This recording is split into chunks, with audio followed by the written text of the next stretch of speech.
Good afternoon and welcome. I'm Bruce Ovbiagele, Vice Chair of the 2016 ISC Program Committee.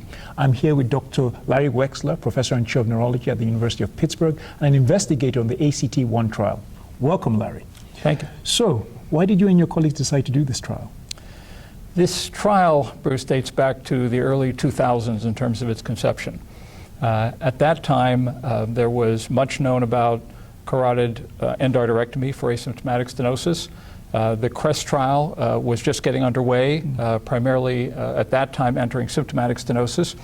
And the question of the relative benefit of carotid stenting versus carotid endarterectomy for asymptomatic stenosis was a question that needed to be answered. What was the design of the trial?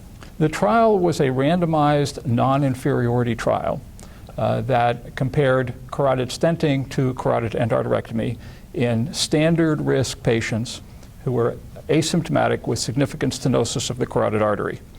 The patients were entered if they had at least 70% stenosis of the carotid artery, that they had no symptoms within 180 days of their randomization.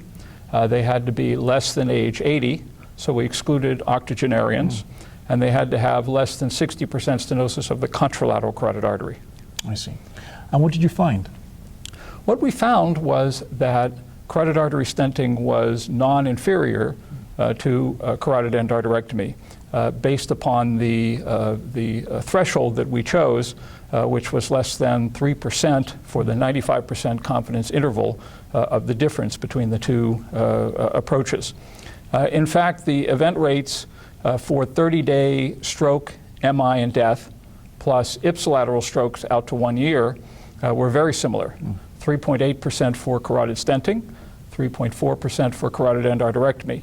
That difference was only 0.4%, but the 95% confidence interval for that difference was 2.27, which was less than the threshold of 3%, so the p-value was 0.01 for non-inferiority. I see. And so, Larry, what are the implications for clinical practice, and what are the next research steps? The implication is that carotid stenting is a reasonable alternative to carotid endarterectomy for appropriate patients with asymptomatic stenosis, as studied in this trial. That is, non-octogenarians, patients who are at standard risk for carotid endarterectomy. But I think the next question is a very important one, and that is, since this study was initiated, since it was underway, we know that medical management has changed dramatically. And so the next question is whether either one of these procedures, endarterectomy or stenting, are superior to medical management for asymptomatic stenosis. And that, of course, is being addressed in the CREST-2 trial, which is now underway.